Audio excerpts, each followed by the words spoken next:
Hello，大家好，这是 David。然后今年的8月20号，DeepSeek 升级了 V3.1的模型。那么本次升级其实主要是包括这三个方面的变化，就是第一个是混合推理架构，那么在一个模型可以同时支持思考和非思考模式。第二个就是更高的思考效率，相比于 R1，V3.1能够在更短的时间内给出答案。第三个就是更强的 agent 能力，通过 post training 优化，新模型在工具的使用和智能提升物中有着较大的一个表现提升。那么本期视频其实主要是针对 Anthropic 的 API 支持的一个接入，那么希望大家能够通过这个视频轻松的将 DeepSeek V3.1的能力接入 Cloud Code 这个框架。然后首先我们介绍一下什么是 Cloud Code，我们直接可以去它官网。那么 Cloud Code 其实是 Anthropic 这家公司它推出的智能编程工具，那么它其实可以在终端中比较快的将我们的想法变成代码。那么首先我们看前置条件，那么 Cloud Code 其实是需要我们有两个东西，第一个就是 Node.js，这个其实是一个命令行的一个包管理工具和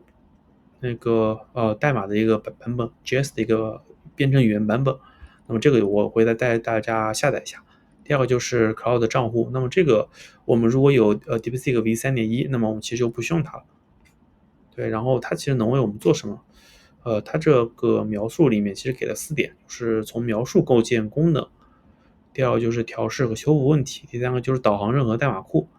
第四个就是自动化繁琐任务。那么其实就用一个最简单的理解，就是我直接在命令行里面用我的自然语言给它下命令，然后它通过调用大模型给我生成我想要的，比如说代码文件或者说文本文件。OK，那么我们进入第一步。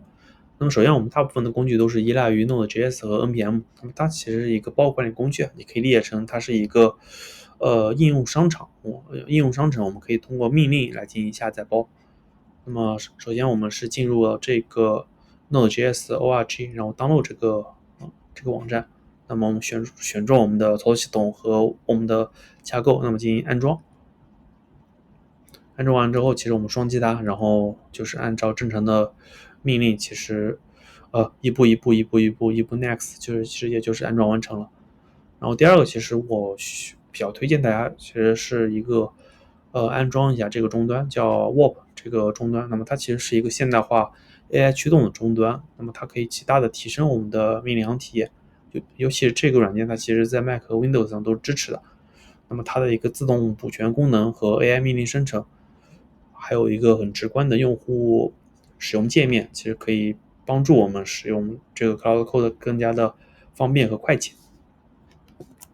因为我们如果说下载完了我们 Node.js 和这个 Warp 终端，其实我们直接可以打开它。这个 Warp 终端第一次打开的时候，它可能想注册也可以注册一下。对，然后首先我们输入2个命令，这样的话，这2个命令其实是 check 一下我们的包管理工具是不是安装成功了。那么从这里我们可以看到包管理工具就成功了。然后接下来我们就是需要安装一下我们 Cloud Code 的这个 CLI。那么因为我之前装过，所以在我的这个代码终端补全工具里面，它其实自动给我补全出来，所以这也是我觉得这个终端非常方便的一点。那么如果说没有相关记录的话，其实我们直接到DeepSeek DeepSeek 的这个 Cloud Code 这个官网页，其实官网教程页，其实我们可以复制一下，把它复制过来就可以了，或者说直接在 Cloud Code 里面，它这个命令里面也是可以的。那我们把它复制过来，我们敲一下回车，那么它其实就直接下载了。如果很慢的话，可能需要科学上网一下。然后第二步的话，其实就是配置环境变量。那么在这个步骤，其实它相当于是告诉 Cloud Code 如何连接到我们 DeepSeek 的 API， 从它原始的一个默认 API 连接到我们就是修改过的 DeepSeek 的 V3.1 API。那么在这里，我更加推荐大家把这几行环境变量写入我们的环境变量脚本文件里面。那么我们首先其实是输入我们的这个斜杠 bash rc， 然后我们进入了这个终端之后，我们需要输入insert， 就是输入我们那个 i。下面我们可以看到，其实进入到这个 insert 模式。那么这样的话，我们其实就可以自然而然的编辑。然后我们可以看第二步，其实就是把我们的所有环节变量写入我们的这个终端里面。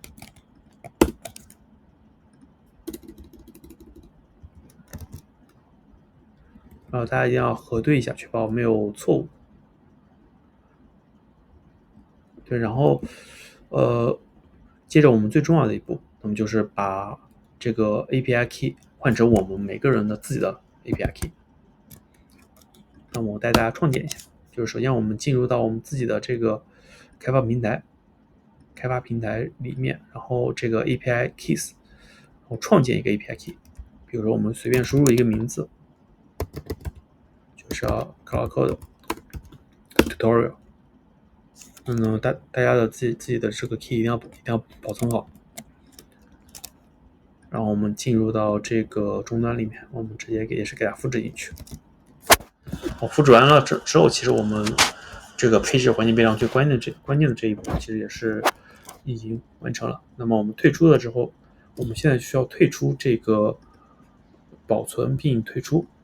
那么首先是退出这个编辑的模式，进入一个观察者模式。那么首先我们需要就是敲入 ESC，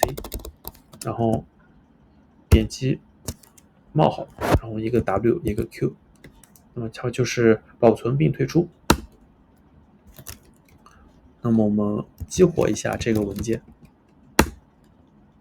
那么其实我现在 Cloud Code 其实就已经连接到我们 DeepSeek V3 了。然后把它写到这个环境变量文件里的一个比较好的一个点，就是我们每次打开这个终端的时候，它其实自然而然就帮我们执行了这个 source 命令，其实就不用我们每次自己执行。对，然后我们随便到一个文件夹下，我们创建一个文件夹，然后进入这个文件夹。OK， 然后我们简单的进行一个实战，我们输入 Cloud 这个命令，那么就进入了 Cloud Code。可以看到它的这个 API 其实连接到了我们 DeepSeek V3.1 的 API， 那么就说明我们修改成功了。那么我们进入 Cloud Code 这个绘画，我们提问一下，比如说我们直接 create a simple snake game in HTML。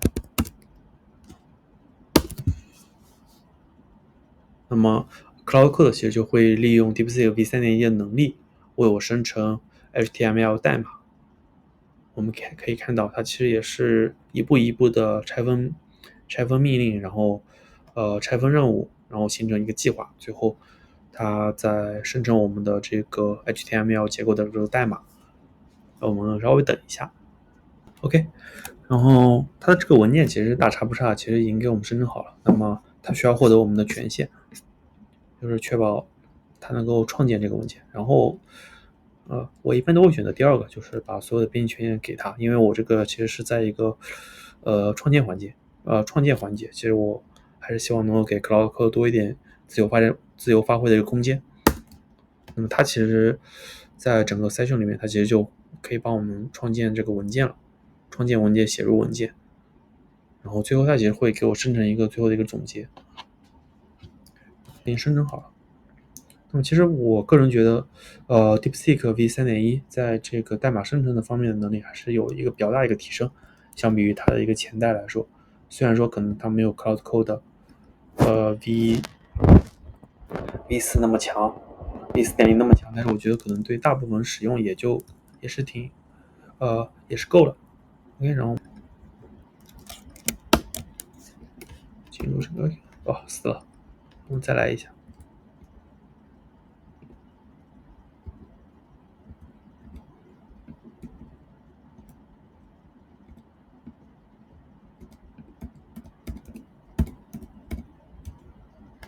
OK，